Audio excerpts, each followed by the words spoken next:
O primeiro-ministro do Líbano, Hassan Diab, anunciou a renúncia do governo nesta segunda-feira, quase uma semana após a mega explosão que destruiu metade de Beirute e deixou ao menos 160 mortos. A saída do premier era uma das exigências dos manifestantes que tomaram as ruas durante o fim de semana. Grande parte dos libaneses considera a negligência do governo a principal causa do incidente. Aqui no Brasil, o presidente Jair Bolsonaro convidou neste final de semana o ex-presidente Michel Temer para comandar a missão humanitária do Brasil em Beirute. Temer, que tem origem libanesa, aceitou chefiar a missão organizada pelos Ministérios da Saúde, Defesa e Relações Exteriores. Entretanto, a viagem do ex-presidente, que já está marcada para a próxima quarta-feira, precisará ser autorizada pela Justiça. Preso e solto 2 vezes em 2019, Temer está proibido de deixar o Brasil sem passar por esse procedimento.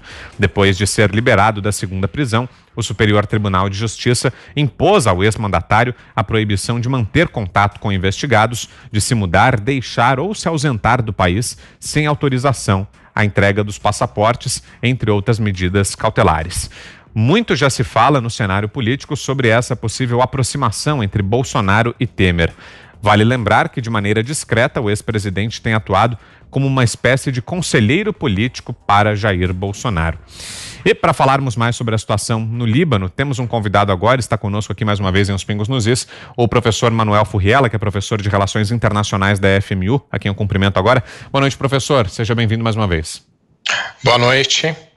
Professor, o que muda no Líbano com a renúncia do primeiro-ministro? O que acontece a partir de agora? A saída dele fazia parte da solução do encaminhamento de uma resolução para essa questão, né, do Líbano, para esse desastre que começou já o ano passado com uma grave crise econômica. Esse ano, por conta da pandemia, houve um colapso do sistema de saúde, um agravamento da crise econômica, e aí nós tivemos, né, nos últimos dias, a grande explosão que destruiu uma boa parte da cidade de Beirute e principalmente o coração econômico da cidade, que é o porto, que é responsável por cerca de 80% das importações. E nós tivemos uma interrupção ali na fala do professor, será que vai voltar? Para a economia libanesa, para a cidade de Beirute, e o governo se tornou inábil. O primeiro-ministro demonstrou que não tem capacidade ou condições políticas para conduzir o país. Então, muitos criticaram a saída dele como algo relacionado a esse colapso, mas, na verdade, no meu ponto de vista, é parte do encaminhamento para a resolução da questão, para a superação da grave crise, com a constituição de um novo governo. Augusto Nunes, sua pergunta, Augusto. Professor, o Líbano, eu tenho muito carinho pelo Líbano e a cidade onde eu nasci tem uma forte presença, né, de imigrantes libaneses.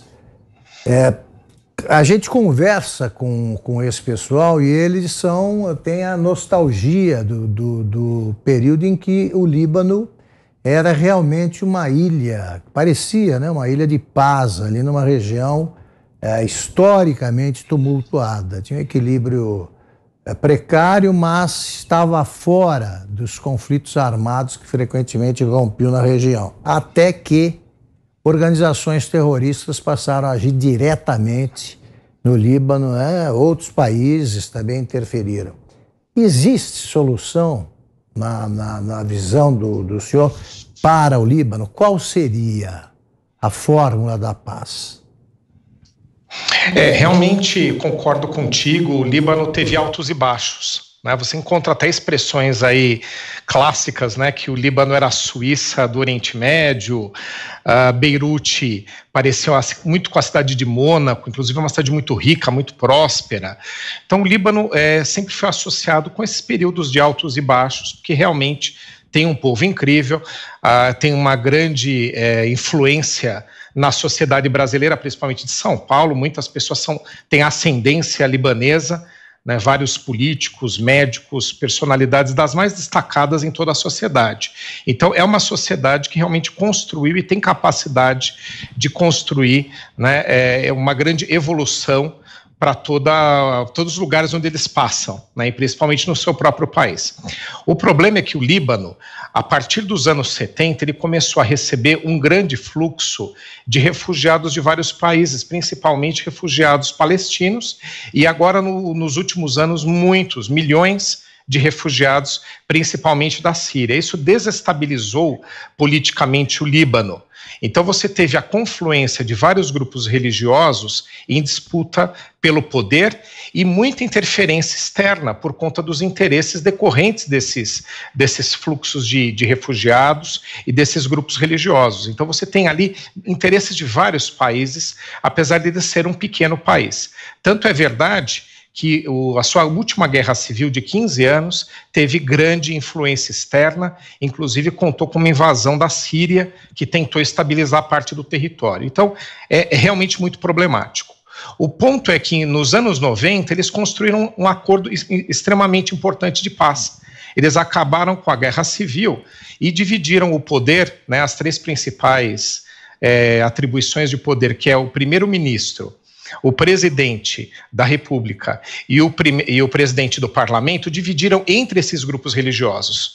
Isso foi extremamente importante para a estabilização do país. Só que agora se tornou um estorvo, se tornou um problema, porque toda vez que se escolhe alguém para esses cargos, necessariamente tem que passar por isso. Isso engessa a escolha, né?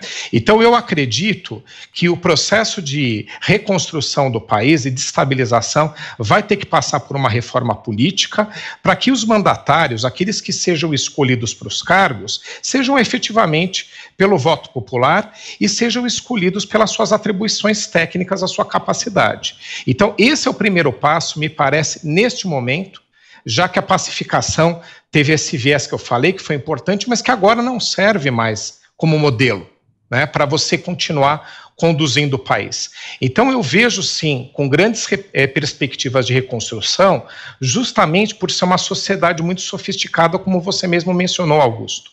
Só que sem um processo de construção, de escolha de lideranças políticas por eficiência, e sim por outros motivos, é que a gente fica nesse impasse. Agora tem um outro ponto. A sociedade internacional tem efetivamente que patrocinar essa reconstrução, porque por conta própria, mesmo com ótimas escolhas políticas, eu acredito que não é viável a reconstrução do país, porque o problema é muito profundo. Seguimos ouvindo aqui o professor Manuel Furriela, professor de Relações Internacionais da FMU. Quem faz a próxima pergunta é Guilherme Fiuza. Por favor, Fiuza. Professor Furriela, pegando esse ponto que o senhor citou, do fluxo desordenado de entrada de refugiados, né? Me parece que é um problema em vários países essa questão, até por conta do apelo humanitário crescente e saudável, né, para se acolher refugiados, mas a impressão é de que, em muitos casos, essa pressão passa um pouco do ponto e as nações nem sempre conseguem absorver de forma organizada. Nós vimos o caso do Brasil com os venezuelanos, por exemplo. No primeiro momento, Roraima entrou em colapso, né, porque era uma entrada desordenada. Então, tanto os habitantes brasileiros de Roraima quanto os que chegavam sofriam por falta de tudo, por falta de atendimento de saúde, de trabalho, de tudo. Esse caso emblemático aí do Líbano, hoje é possível para um chefe de Estado impor uma diretriz de organização para assimilação de refugiados, ou é muito difícil resistir à pressão para que se receba quantos venham em qualquer quantidade que seja? No caso de todos os países, essa pressão vai acontecer porque ela é sempre por questões humanitárias. Então, toda vez que você não recebe esse tipo de fluxo, você às vezes relega aqueles que você não recebeu a morrerem ou a passarem ou terem algum tipo de abuso aos seus direitos humanos, ou principalmente até a sua própria existência, a sua subsistência. No caso do Líbano, você tem ali, né, vários conflitos ao redor dele, principalmente a Guerra Civil da Síria, que é o último conflito que tem trazido aí uma quantidade enorme de refugiados ao Líbano. E o Líbano se vê numa situação de pressão, porque caso não permita o ingresso desses refugiados, eles vão acabar né, correndo grandes riscos de continuar lá no meio da guerra civil e podem morrer. São refugiados, são famílias, são cidadãos que não podem continuar no seu país. Então é muito complexo, mas eu entendo o teu ponto. Por outro lado, o país, o Estado que recebe, também é desafiado a oferecer um mínimo de condições para essas pessoas. E no caso do Líbano, você tem aí algo que representa provavelmente 20% da sua população de refugiados. Então é um fluxo que, obviamente, pesa muito para as estruturas daquele pequeno e empobrecido país. Tem um ponto importante que as Nações Unidas mantêm, né, no caso do Líbano especificamente, mas mesmo assim é um enorme desafio, né? Então, o principal que a gente teria aí, a principal forma de lidar com isso, seria começar a desmontar esses conflitos internacionais que nós temos mundo afora que começaram a perder o sentido. Essa guerra civil da Síria é uma delas.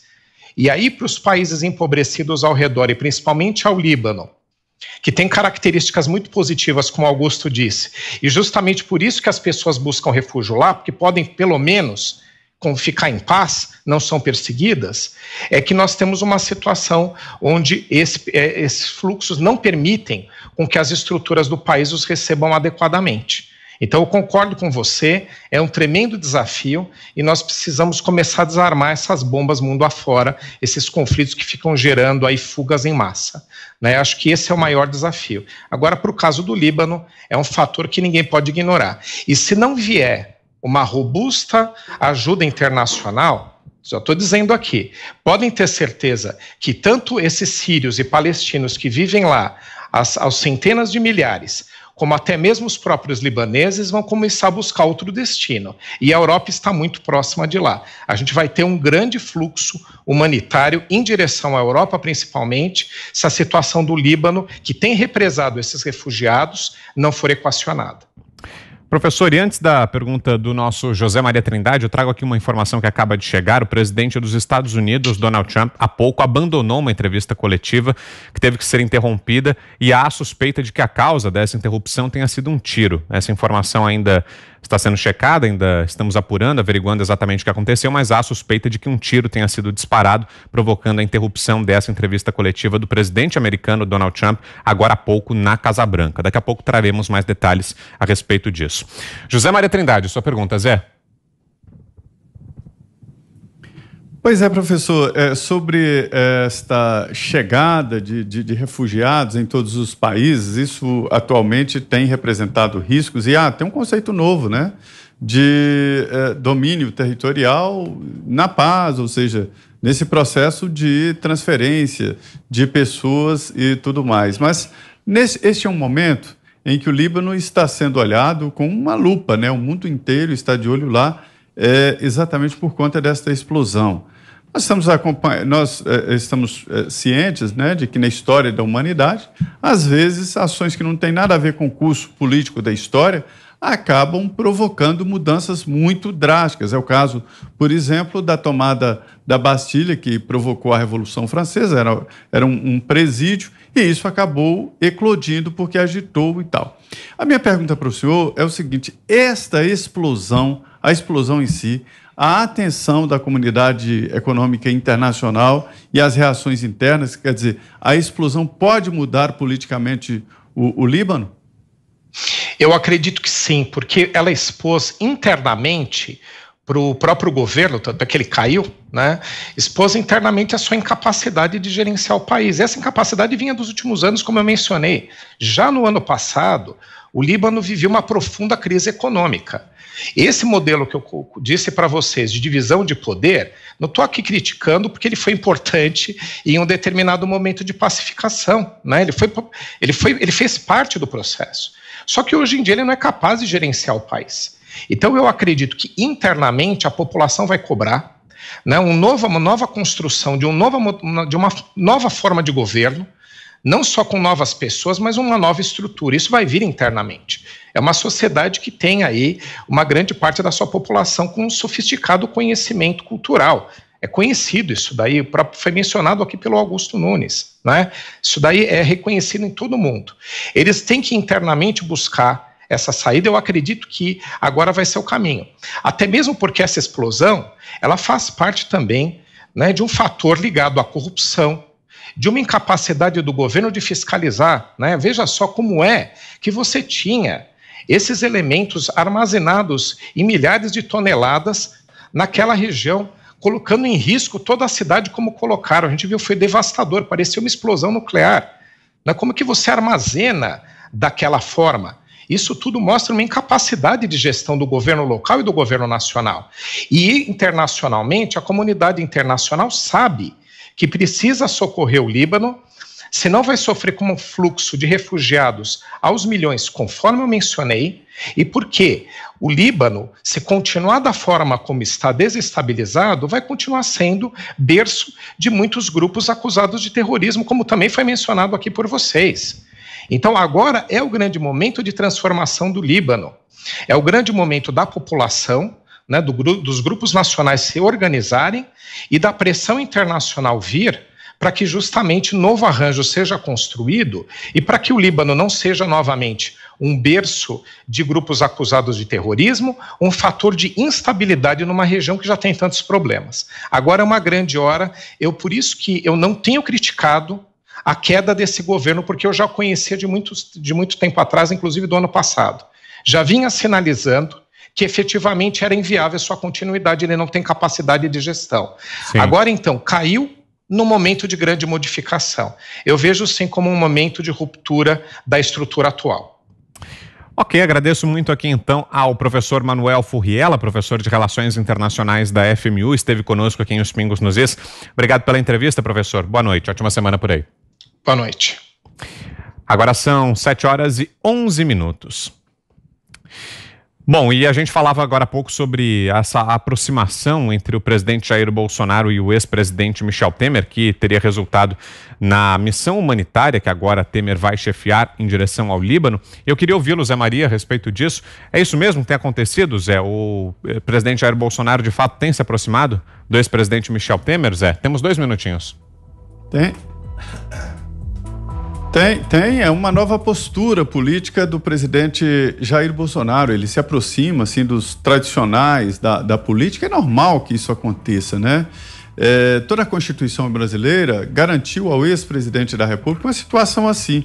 Mas é que nós elegemos aí vários ex-presidentes que não merecem ser considerados como conselheiros, né? O presidente Jair Bolsonaro vem buscando conversas com líderes no Congresso Nacional e principalmente com o ex-presidente José Sarney, ele que é considerado o oráculo da política aqui. De vez em quando o presidente Jair Bolsonaro conversa com ele. No caso do Michel Temer, o presidente Jair Bolsonaro, desde o primeiro momento da explosão, reagiu imediatamente, disse que se sentia como se fosse em território brasileiro, porque a comunidade libanesa, que é muito grande, a comunidade brasileira no Líbano também é muito grande, né? E aí ele determinou uma ação, milhares de toneladas de arroz serão enviadas ao Líbano, a comunidade libanesa foi acionada e fez doações, enfim, vai uma carga grande de ajuda em remédios técnicos para ajudar lá na apuração, né, da explosão, enfim. E o presidente Jair Bolsonaro chamou o ex-presidente Michel Temer, que é filho de libanês. E ele só tem que receber a autorização do juiz Marcelo Bretas. Isso não será dificuldade, é a 3ª vez que ele sairá do país. 1 minuto para você, Fiuza. Eu vejo assim, Vitor, que essa aproximação ela aparece agora de maneira mais ostensiva, mas de alguma forma aquele ativo ali do governo Temer, não o Temer das raposas do PMDB, do MDB, mas o Temer pós-impeachment, ou seja, aquele governo tampão, que na verdade era um governo reformista, redução do Estado, reforma trabalhista, regulação fiscal, né, a PEC do teto, e a Previdência, que começou a ser gestada no período Temer e não foi adiante porque foi um período muito conturbado. Eu sempre me perguntava nessa época quem era o candidato que seria o representante dessa agenda. E eu nunca achava que fosse o Bolsonaro pela trajetória dele, mas o Bolsonaro se aproximou do Paulo Guedes e ele hoje, esse governo atual, ele é o grande agente de aprofundamento dessa agenda liberal que começou no governo Temer.